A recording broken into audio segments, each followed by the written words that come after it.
All right, guys, we're in Martin, Michigan this week, where we're gonna try to make a good showing of the truck and the Nova. We're hoping so anyway. By the looks of what we got going on right now, it didn't go as planned. Oh well. But we're in Martin, Michigan, US 131, which is, how far do you think that was from where we used to grow up, where we grew up at? Oh, it's probably 2 hours. 2 hours? Yeah. So we're actually used to be from Michigan, so it's kind of nice to get back to where we used to be. I left in 4th grade. You graduated there, didn't you? I graduated high school in Michigan. So it was Go Lancers! Woo! So we were up in Michigan, and I tell you, it's odd, the scenery change, just going from state to state, because it was pine trees almost right across the border. Yeah. Which is pretty cool. Yep. So we got there, got set up, and we went up for Q1, where I felt pretty good, because we went to that test and tune. If you haven't seen that video, right behind this one, maybe, or the two behind it, one or two. Ohio Valley Test and Tune is the one I'm talking about. Mm-hmm. Well, we made a huge change to the truck, and we thought we had it nailed. Had some decent 60 foots, 131 60 foots, and we just thought, you know, especially with the track conditions, we thought there would be no problem on a track that was really prepped for a big event. Mm-hmm. Not so much.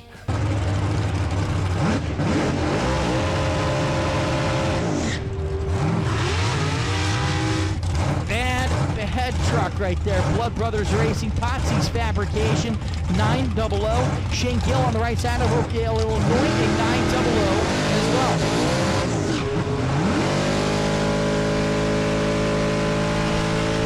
Some beautiful cars that across the line. Let's take a look.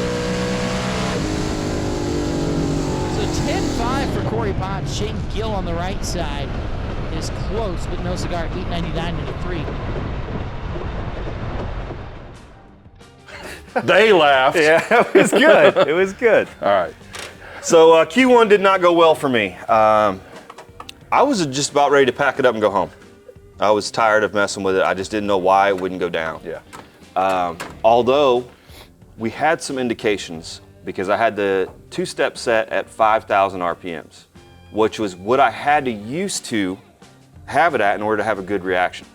So I was like, well, if I'm red, that means I can lower that. Maybe that'll help. Mm-hmm.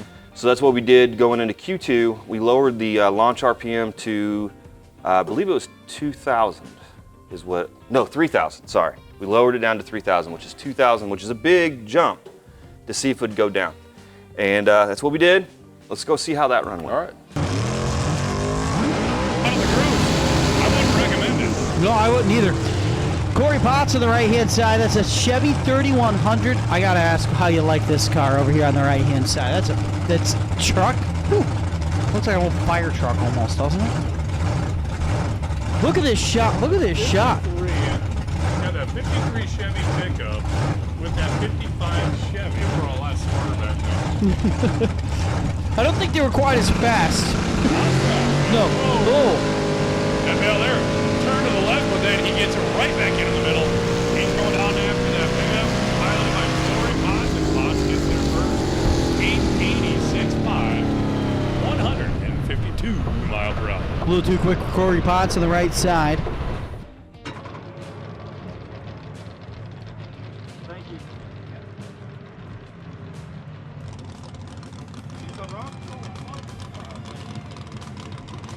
I was up there tooling at it earlier today.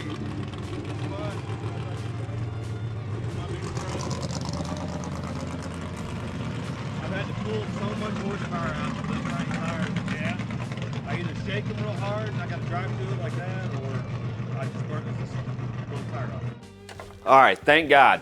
It finally went down, quarter mile, and I ran it out. Time trial. We just got to figure out how fast we're gonna go. I ran, I believe it was Mike Cutler at night, which we were all concerned with, because if you walk down the staging lanes, you could see the dew on the ground and all over the cars. Yep.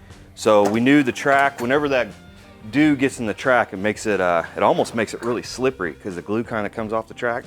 But it went right down there, and ran an 886. Pretty excited about that. We knew at least we could get down the track at that 3,000 launch RPM. Also want to do, hey Chris, will you help me out here? Yes. Give me a little pat, right there. 001 reaction time. Woo! That was fast, man. Actually, too fast. I was excited because when I got out of the car, Chris came over to me. with his, he had a 010 and he was proud of it. He's like, check this thing out. I said, you like that? Let me show you something, Chris. I had a 001. Yeah. So that's my best reaction ever. My previous best reaction was a 007.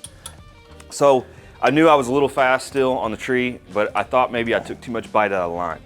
That was a pretty good pass, man. I mean, it was at night, which we don't get to do very often. That was kind of cool to go down. Plus, I pulled that chute, and I tell you, I don't know if it was the dew in the air or something, but when that chute hit, you knew it was there. It was slowing you down. A thump? Yeah, it was a thump, and I didn't know if I was going to make it to the end of the track. I was over here grabbing buttons trying to turn it back on because I was afraid I was going to stop too fast. But Speaking of that, when you race at night, and me and you both have this problem, we don't have any way to see anything in the car. not very well. So we need to put a little light inside there to kind of see what we're doing. That's definitely going to be on the list of to-dos. Yes, for sure. So that was our last and final qualifier of that day, and we came in rolling into day 2, qualifier 3, and I get lined up with Mike Ryan, our buddy Mike Ryan of Performance Automotive in Bethalto, Illinois. Go check them out if you need any engine work done. They do all our short blocks and full blocks here, Chris's. So great machine shop, real nice to work with, and they're really professional and very, very good at it. So check them out. But whenever me and Mike get lined up, we have kind of an ongoing thing, whether it's qualifying or not, we're gonna bet 20 bucks. And we're basically just going to run it like an elimination run. If it's a red light or if you break out, you lose. And it gives you a little bit of pre-elimination rounds jitters, you know what I mean? Because you don't want to lose. Anyway, so we put the $20 up and I went up and ran them. Let's check that out and see how the old Blood Brothers racing truck went. Yeah.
Here we go, Mike.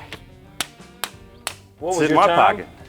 pocket. What time? Yeah. It was closest to your ET, right? Closest to your ET, not breaking out, and red lights count.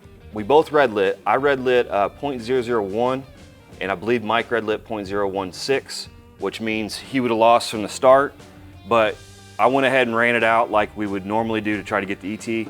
And on this run, my plan was to just pace him. So I would stay just in front of him. And as you can see, it worked out in my favor because I ran a 902.7, which is real close to my 9-flight index, but I had to romp it 4 times after the 8th. That gave me a 902. So going into eliminations, that's what my thought was. My process was, like, it worked that time, why can't it work a second time? So we went up there and I got paired against a guy I've never raced before. It was like, I think it was a 70s Nova or something, maybe Camaro. I was a 70s Nova. Nova, Blue Nova. And I had looked on the app, because that's one good thing about having an app. You can look at everybody's previous runs, and he was pretty good on his number. He was like an 03, 05, 04, so I knew he was gonna be right there. And his reaction times were pretty good too. So I knew I had to make sure I didn't red light for one, so we lowered the 2-step, and just go up there and make a good pass, and I was just gonna pace him. So let's see how E1 for the Blood Brothers Racing Truck went.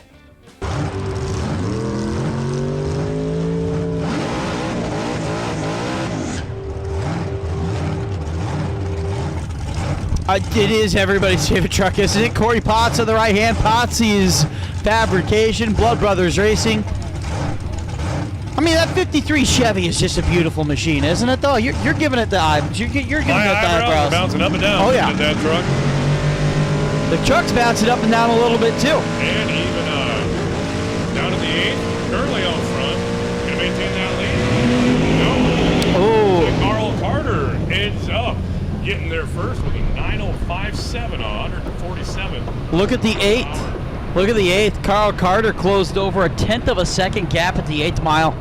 That's what top speed does. That's what top speed does, you know. It's coming up strong. Yeah. All right, obviously that's not what I wanted to do. I end up launching and looking, and I knew I had them off the line, but I lost track of them at like the 8th mile.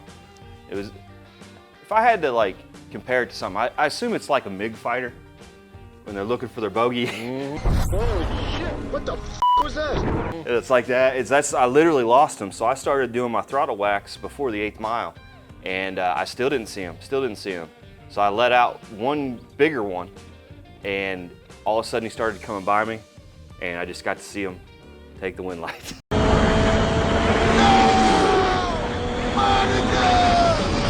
It sucks so bad. It's like, you know, what are you gonna do? So obviously pacing isn't the right thing, and really what happened, I think, was I didn't have a contingency plan. So my idea was, well, pacing Mike Ryan worked, so I'm just gonna pace this guy.